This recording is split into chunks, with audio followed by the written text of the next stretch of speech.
Croeso i'r cyfarfod a cynlluniau. This is the planning and regulatory license meeting, Wednesday the 6th of February in the county. We're going to the agenda. Apologies for absence. We have none, Chair.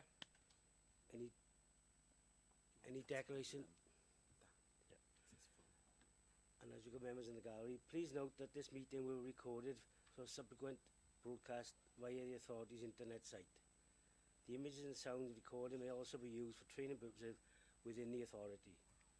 The public seating area will be in view of the camera, and by entering the chamber using the public seating area, members of the public are consenting to be filmed and to the possible use of images and sound recordings as outlined above.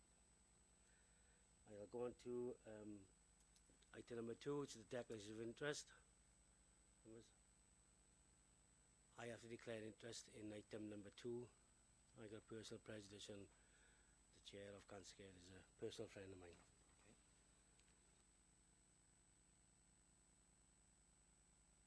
Okay. Item number 2. Sorry, item number 4. Sorry. Thank you, members. Item number 4. Yeah.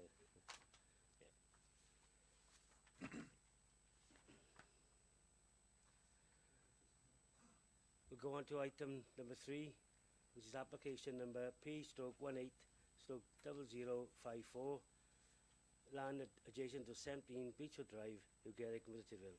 And I'll hand over to the Plan Officer, Hugh Roberts. Thank you, Chair. Yeah, Councillor Chaplin requested this application to be reported to committee. This is an outline application for the erection of a single dwelling. Only access to the site is to be considered under this application. Therefore, the site layout, the appearance and scale of the dwelling and its landscaping are all reserved for future consideration.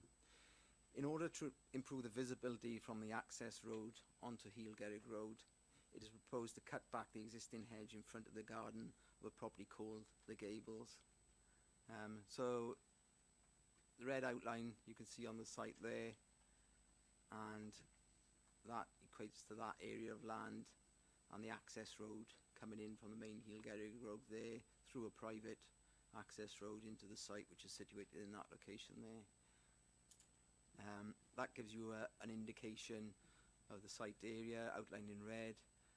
You can see there that that's the new creation of a visibility line to the right. So there's the cutback of the hedge and the other alterations to the front boundary to ensure that when cars are coming out of the site from the proposed site of the new residential property there, they come down the driveway. At the end of the site, then they can they improve visibility at the back, because the visibility of the site is poor at the moment and needs to be improved by the cutting back of this access, which is also subject to a recommended condition. As a result of the consultation exercise undertaken, there have been no objections to the application. There have been 2 letters of objection submitted as a result of the publicity exercise undertaken. In summary, the objections raised relate to the overbearing, overshadowing and overlooking impact on number 17 Beechwood Drive. Number 17 Beechwood Drive is there. It's to the east of the site. There, it's a bungalow set slightly below the level of this site.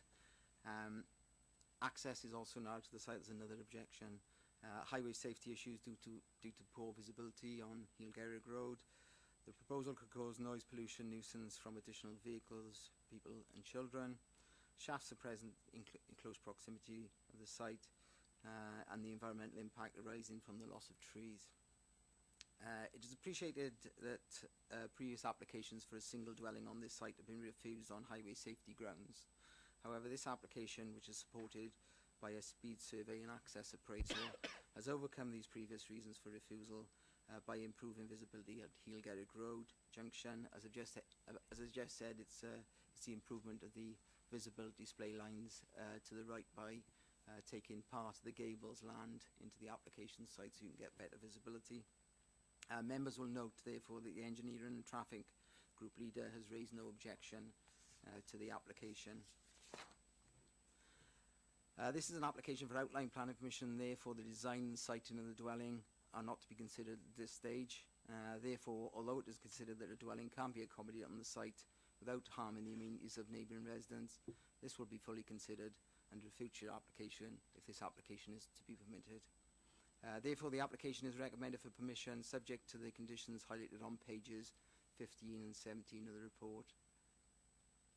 That plan there gives you a better indication of the junction and the visibility displays that are to be created there. So as you say, when you park in the car just past the stop sign there, visibility to the right is vastly improved.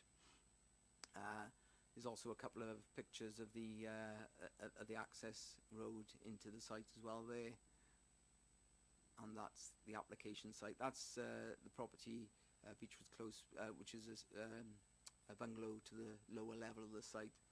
As you can see, there's a hedge forming part of that site there. Okay, I think that concludes it. Thanks, Chair. Any questions, members? Councillor Chaplin.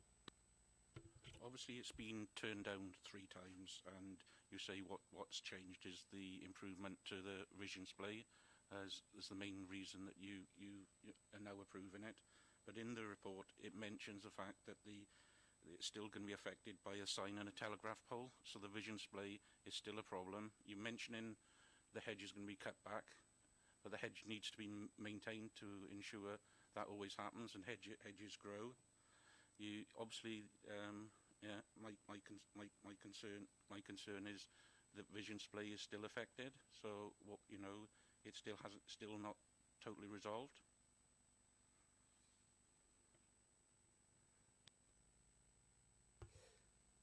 Thank you, Chair.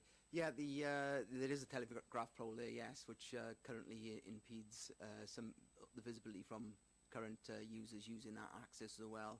However, the increase in the visibility display lines as provided there, together with the additional information in terms of traffic speeds and traffic numbers in that area, have been taken into consideration, and the engineering and transport manager has raised no objection to the application. It does impede visibility, there's no doubt about it, the traffic post, but the improvements there would improve the situation for both existing residents and any future resident of a residential property on the site. Yeah, this was been turned down 3 times, as I said, and you mentioned the traffic survey. When it was turned down by the planning inspectorate, he mentioned traffic as well as pedestrian. There's been no pedestrian survey taken part, and in fact the highways officer concerned was not aware of the proposed development of the child area, play area above there that's going to increase potential pedestrian traffic. Plans have been drawn up by Parks Department to develop the park above there, and you're saying it's been agreed by highways, but highways weren't aware of the proposed development of a play area that's just right above this.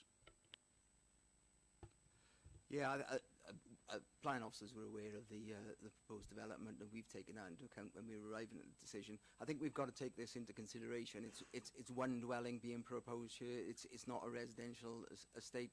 The traffic movements from a single dwelling are fairly minimal in the location. There's existing traffic using that access road from the existing houses on there that use it. So we've got to weigh up whether one property in this location, when it improve visibility to the right-hand side, is going to be so detrimental to highway safety and pedestrian safety, is going to be a refuse the application. There's existing traffic using that access road, so it's all a matter of judgment of whether that additional car movements from additional houses is going to be detrimental to highway safety. I mean, the previous scheme was, I think, 1998, when the appeal decision was in 1998. Obviously, there's been a lot of policy changes from that time as well. Manifold streets have come in, for example, in terms of reduced vision displays and reduced widths of highways and other considerations that have come in since that decision was made by the inspector. And of course, this application has improved the visibility, providing this visibility display line. There's a condition on it that they have to maintain that and do it in accordance with it. If it's not done in accordance, then there's a potential issue from a breach condition notice. So all in all, and weighing all those things in the balance, obviously the recommendation is to permit the application. Yeah, again, you mentioned traffic. There was no pedestrian survey, which I said, and that was, well, the planning inspector specifically also mentioned pedestrian movements up and down there, which are going to increase with the development of the play area, and the highways department was not aware of that. You saying the planning was, so the department, but they never advised the highways. So the highways officer really needed to know that to make a judgment call. Well, I'm not sure there's a pedestrian footpath coming out the side of that to the right anyway.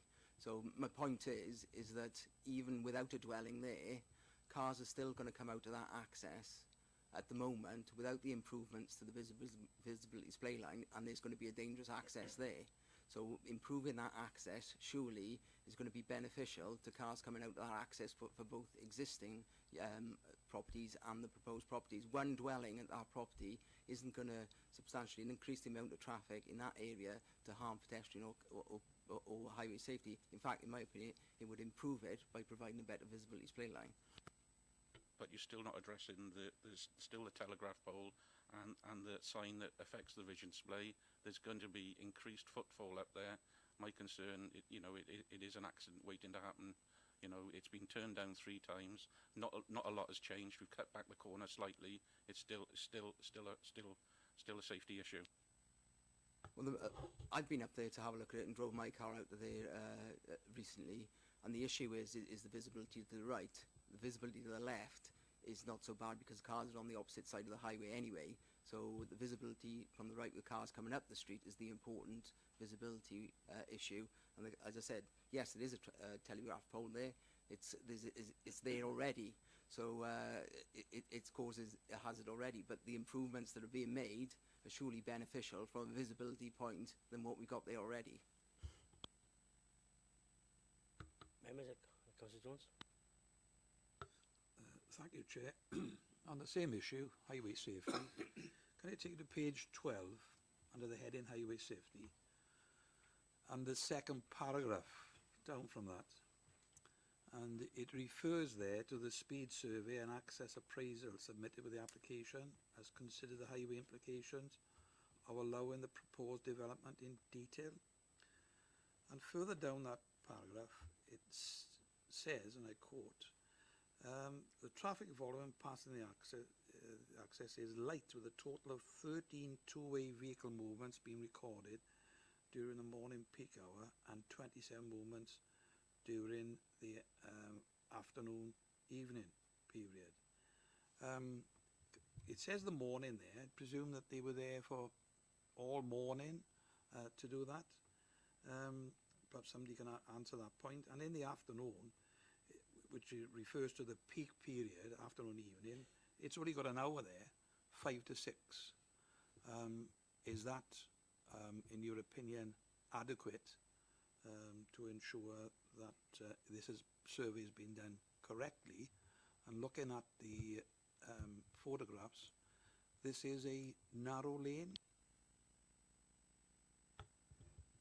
Well, the peak period is an hour in the morning, an hour in the afternoon. So it's 8 till 9 in the morning and 17 hours to 18 hours in the afternoon. So it's hour in the morning, peak period, hour in the afternoon. I think you may recall that on the recent application for the school at Kevin Coyd, exactly the same peak periods were taken. It's the periods where people are likely to go to work or children go to school, and like people coming back from work or children come back to school. So those peak periods are standard time periods that are taken on transport assessments, basically. That's what I'm trying to say. So yeah, the narrowness of the road is the road going up there is suitable for 2 vehicles to pass each other. The narrowness of the road is the access into the site, which is a private access.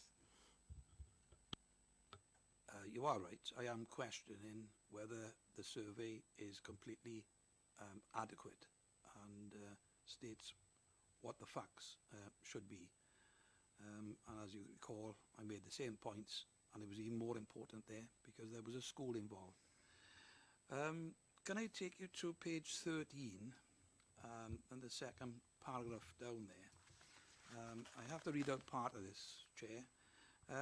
It starts off, it says, it is acknowledged that the developer would need to obtain the permission of the adjacent landowner in order to undertake works to the front boundary of the gables. However, a suitably worded condition can be imposed to ensure that development is not carried out until the highway improvement works to the junction are completed. Therefore, if a scenario occurs whereby the developer cannot gain the necessary permission to carry out the proposed works to the boundary of the adjacent property, he would not be able to commence development on the proposed dwelling.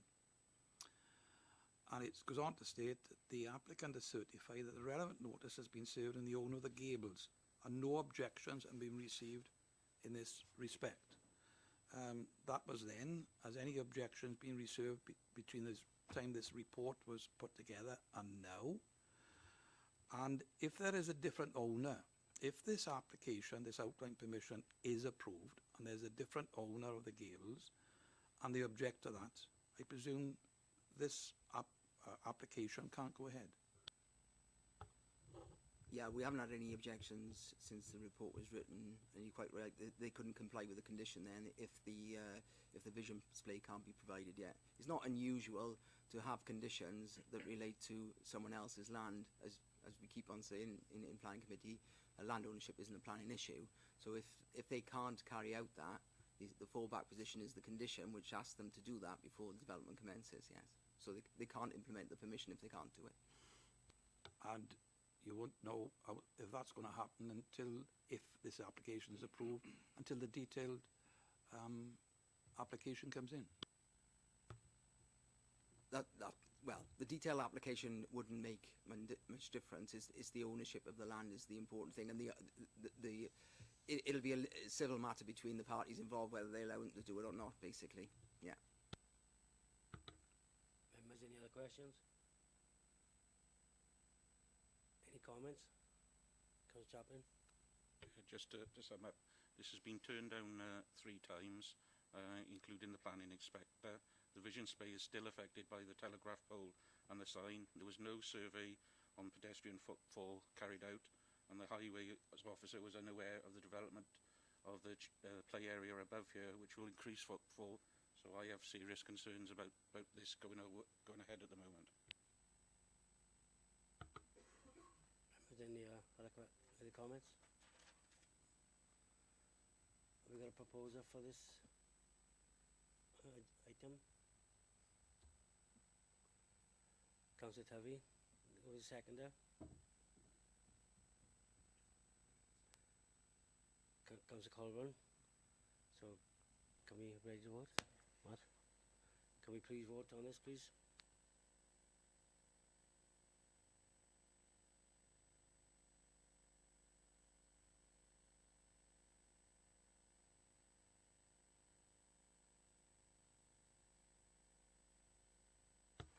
Members, that's carried.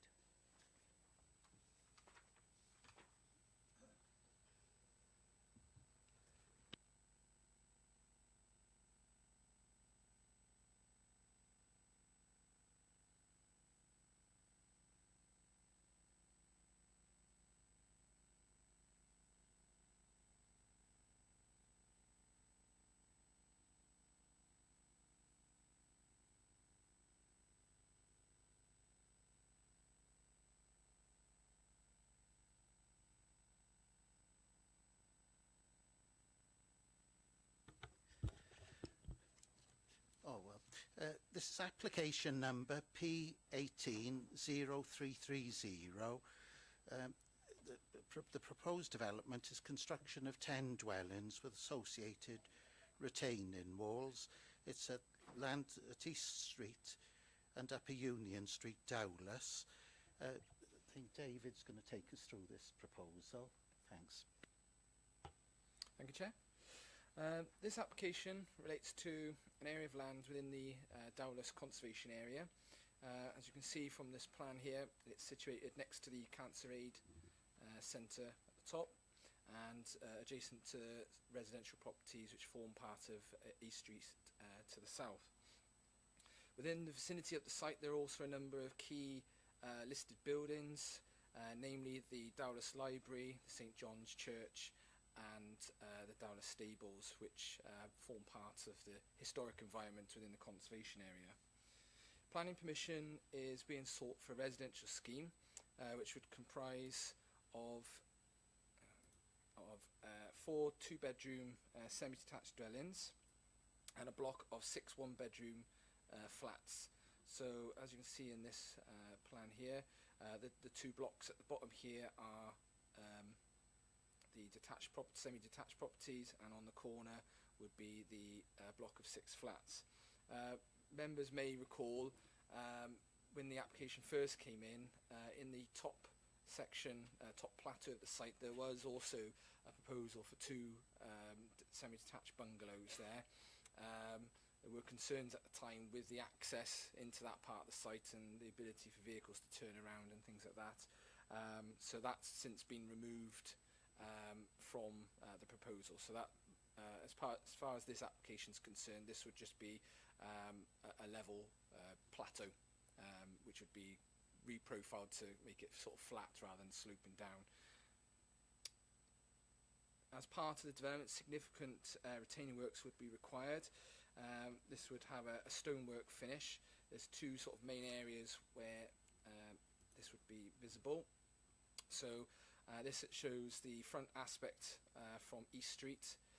At the back there is the Cancer Aid Centre. So you would have retaining works which extend essentially to the rear of the proposed dwellings, which takes into account the differing levels between the site and the plateau which the Cancer Aid Centre is situated on. And there would also be retaining works, as you can see at the bottom, which runs along the side, the western side of the site. So this is the aspect which is visible from the Dowlais Library. As part of the development as well, there would be off-street parking, so there would be at least 2 parking spaces for each of the dwellings and 1 parking space for each of the flats. And as part of the development, the existing path which extends only so far down Commercial Street, that would be continued around the corner and along the opposite side of East Street. The planting scheme as well would involve hedge planting between the development, which you can see hatched in brown, so between the development and the Cancer Aid Centre. There'd also be shrub planting, which is the purple areas around the block of flats and within the car parking, and also planting would be introduced along the top and bottom sections of the retaining walls to try and soften the impacts, or the visual impacts of that part of the development. As a result of, so we had no objections received as a result of the consultation exercise. However, a significant response was received to the application as a result of the publicity exercises we carried out. We had a total of 60 letters of objection and a petition which in total had 819 signatures. A summary of the main concerns are set out on pages 22 and 23 of the report. I would say the vast majority of the concerns were in relation to the relationship between the development and the Cancer Aid Centre and the impacts it might have on the patients that use that facility. And at the time, from what I could distill from the comments, there seemed to be a particular concern with the bungalows that were on the upper plateau because of their close proximity to the Cancer Aid Centre, which has a number of consultation rooms, and there was concerns with things like noise and disturbance. Given that, whilst I would say that the concerns overall haven't been eliminated by the removal of the bungalows, I'm sure, I would say that has gone some way to reduce some of the impacts that were being raised. The merits of the development have been fully assessed, and that's set out in the planning consideration section of this report. I would say the principle of the development for residential use is acceptable for the site, and it's appropriately located within a residential environment. In that respect, planning permission has been granted previously for a slightly smaller scheme of 7 dwellings within this site. The site constraints itself, with its differing levels, does and has presented a particular challenge for this site, whilst also trying to take into account the need to provide good design which respects the surrounding historic environment.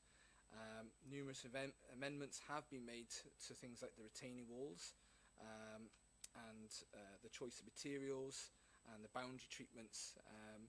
Initially we had concrete walls with lots of fencing and very little in the way of landscaping. So we've looked to try and reflect some of the boundary treatments we've got already in the area with the natural stone walls, the railings, which provide a slightly lighter touch to the enclosures of the garden areas, and that sort of tends to follow on some of the boundary treatments that we've already got around the Cancer Aid Centre. Highway safety matters have been reviewed, and whilst East Street does present a constraint to the development, some benefits have been derived with the provision of off-street parking for the development itself. There would also be a new footpath to East Street itself, so that the road wouldn't be narrowed, it would be widened slightly, and the residents who already park along that section of the road could continue to park in there, because there'd be provision made for the new development off-road. And as I said, the landscaping has been introduced as an important aspect of it to try and improve the overall quality of the development. It should also be noted that the development would secure 100% affordable housing in the form of 1- and 2-bedroom houses, which we've been informed by the Housing Department is in much need across the authority. So that's something that would address that. So for the reasons set out in the report, it's recommended that the application be approved, subject to the conditions set out on pages 30 to 34 of the report. Okay, thank you. Are there any questions? Oh, Julian. Yes, Chair. I've got a number of questions, actually. But to save the committee's time, your indulgence, really, I'll be moving for a site visit on this one so that members can appreciate the development itself. You mentioned an 800, and I wasn't aware of that site petition, actually. But I've had many representations about this development, primarily from the people who use the Cancer Aid, but some of them also have concerns about highway access. So could I move that we have a site visit on this one, please? Oh, site visit's been approved. I second that. I second that. So we take it to the vote then.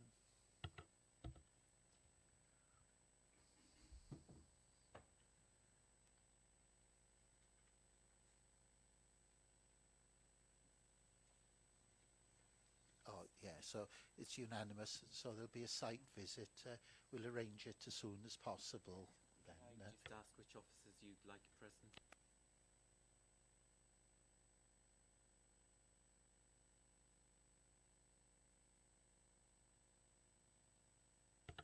Okay, thanks. Yeah, if we could bring Howard in, thanks.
Agenda item number 5. Application number P/18/0350. Land off an Iron Crescent, Town Robin, Myrtleville. And it's Hugh. Thank you, Chair.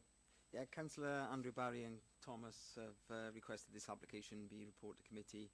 The application is for the construction of 5 2-bed bungalows. A terrace of 3 would front Wheatley Place, with the remaining 2 fronting an Iron Crescent.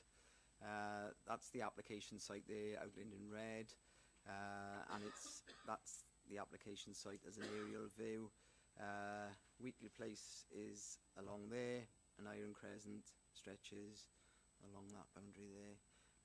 So that's the arrangement that we've got. As I said, Wheatley Place is here, an Iron Crescent is here, a terrace of 3 bungalows along there with associated car parking to the side here for 2 bungalows, and the other 2 bungalows there with two car parking spaces, and then 2 semi-detached bungalows at the front there again with car parking spaces either side.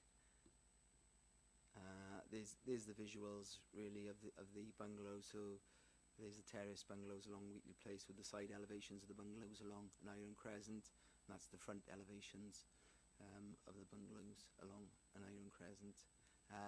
That's a photograph of the site. As you can see, it slopes fairly steeply from Wheatley Place upwards, and that's a top view.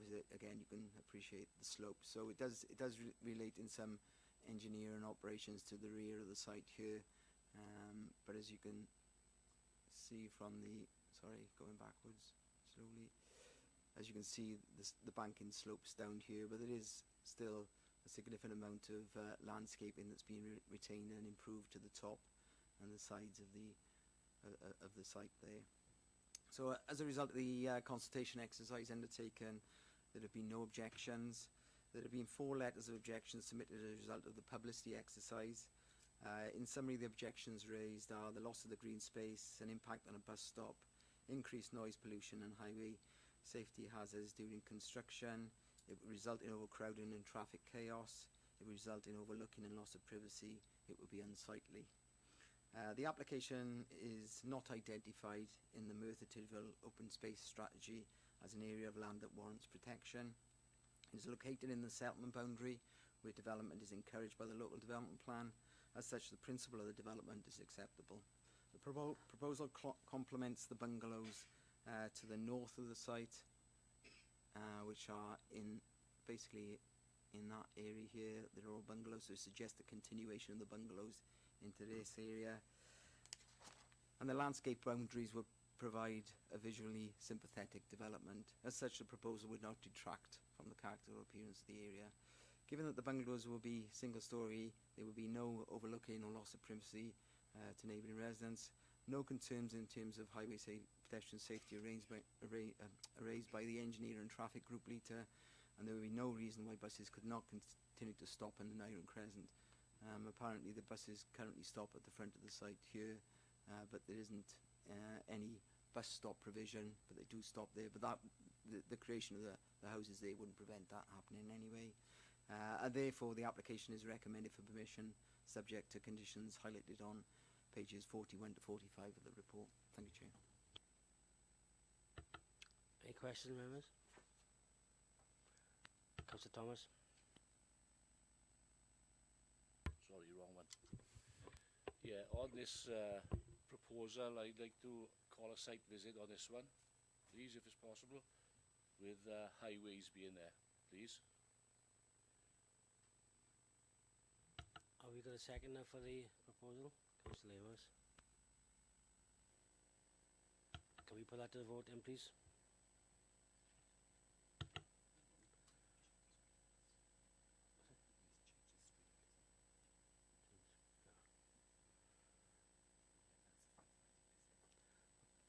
That's been approved. It's a fact-finding visit.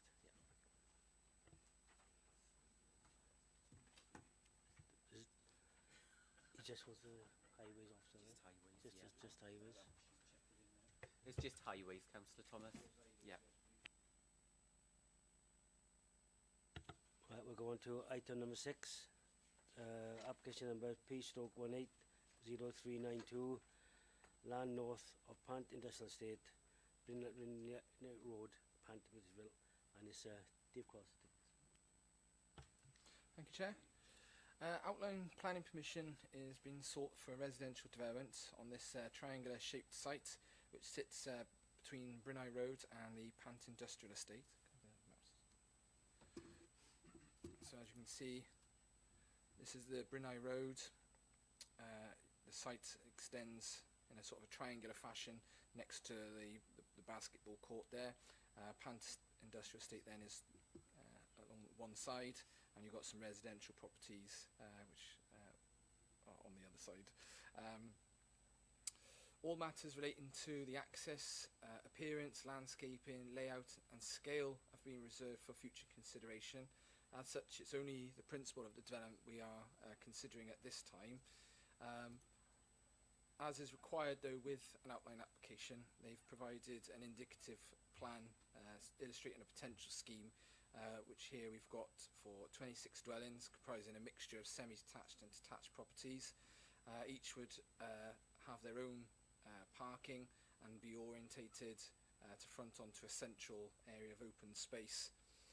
Access would be off Brynau Road to the north, and the landscaping would also include hedging and trees along the boundaries of the site, as well as utilising the area of open space at the centre as a sustainable drainage system. No objections were received as a result of the consultation or publicity exercises, and the merits of the application have been considered in the planning consideration section of the report. Ultimately, it's been adequately demonstrated that a reasonable residential scheme can be achieved within the site, appropriate access can be provided, and the alignment and siting of the houses would effectively integrate well with the surrounding area. You'll note that along this side here there isn't much in the form of development, as the intention was to try and step the houses away from the existing industrial uses. So this photo just gives you an impression of the site on the this point on the eastern side of the site. You can see there's a proposed path coming along one side. This is essentially this bit here, and it provides an existing link into the industrial estate. So that link will be maintained. It's not a right-of-way or anything like that, but that will be maintained as part of the development. And this gives you a view on approach from the other side along Brynau Road, so you can sort of pick out the basketball court. And so the development would be largely sort of set below in relation to the road. On that basis, the principle of development is considered to be acceptable, and it's been adequately demonstrated that a suitable scheme could be provided on this site. Therefore, it's recommended that the application be approved, subject to conditions. Okay. Members, any questions? No? Any comments? I have to say that I've had no objections to this, Chair. In fact, the only people who've spoken about it have been quite favourable about the development, and that it will deal with some bit of an eyesore, really, would say, at the moment. So that's I won't at this stage move it out, because obviously it's for up to other members to have their view. But I quite support this. Any other comments? So, are you going to move it? So in that case, any further members have nothing to say? Well, yeah, I'll move this one. Councillor Thomas, seconder. Can we please put this to the vote, please?